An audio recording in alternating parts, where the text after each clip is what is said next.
ಜೋರಿಗೆಯ ಪುರಸಭೆಯಲ್ಲಿ ವಾಜಪೇಯಿ ಯೋಜನೆ ಒಟ್ಟು 672 ನಿವೇಶನಗಳನ್ನು ಹಕ್ಕುಪತ್ರ ನೀಡಬೇಕು ಅಂಥೇಳಿ ಇವತ್ತು ಪತ್ರಿಕಾಗೋಷ್ಠಿಯನ್ನು ಕರೆದಿದ್ದೀವಿ. ಯಾಕಂದರೆ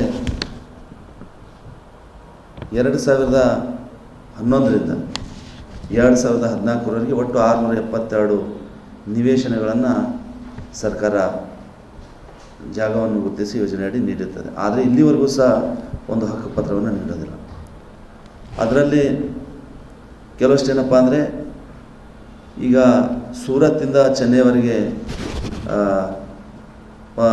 NH-16 ಒಂದು ರೋಡ್ ಹೋಗಿದೆ. ಅದರಲ್ಲಿ ಸಹ ಸುಮಾರು ಎಕರೆ ಜಮೀನು ಸಹ ಹೋಗಿದೆ. ಅದರಲ್ಲಿ ಕೆಲವಷ್ಟು ಫಲಾನುಭವಿಗಳ ನಿವೇಶನಗಳು ಅದರಲ್ಲಿ ಬರ್ತದೆ.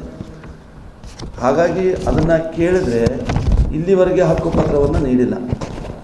ಇನ್ನೊಂದೇನಪ್ಪ ಅಂದರೆ, ಈಗಾಗಲೇ ಏನದು NH-ಅಲ್ಲಿ ಹೋಗಿರುವಂಥ ನಿವೇಶನಗಳ ಜಾಗಗಳು ಒಟ್ಟು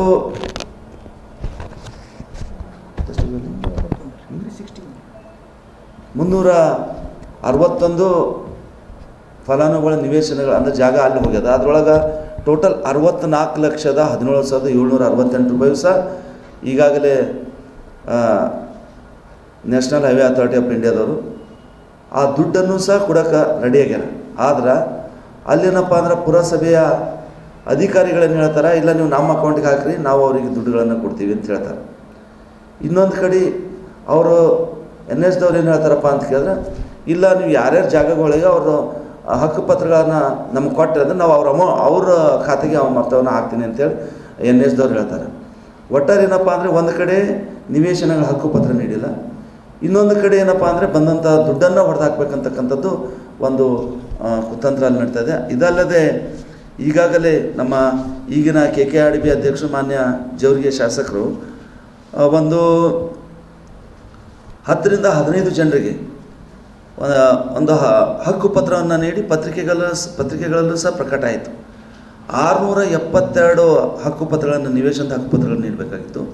ಆದರೆ 10ರಿಂದ 15 ಹಕ್ಕುಪತ್ರಗಳನ್ನು ನೆಪಕ್ಕೆ ಮಾತ್ರ ನೀಡಿ ಕೈ ತೊಳ್ಕೊಂಥ ಕೆಲಸನೂ ಸಹ ಅಲ್ಲಿಂದ ಶಾಸಕರು ಮಾಡ್ಯಾರ. ನಾವೇನು ಹೇಳ್ತೀವಪ್ಪ ಅಂದರೆ, ಕೂಡಲೇ ಆ ಫಲಾನುಭವಿಗಳಿಗೆ 675 ಹಕ್ಕುಪತ್ರಗಳನ್ನು ನೀಡಬೇಕು ಅಂತಕ್ಕಂಥದ್ದನ್ನು ನಮ್ಮದು ಇವತ್ತು ಜಯ ಕನ್ನಡ ಸಂಘಟನೆ ಒಂದು ಒತ್ತಾಯನೂ ಮಾಡ್ತಾಯಿದೆ.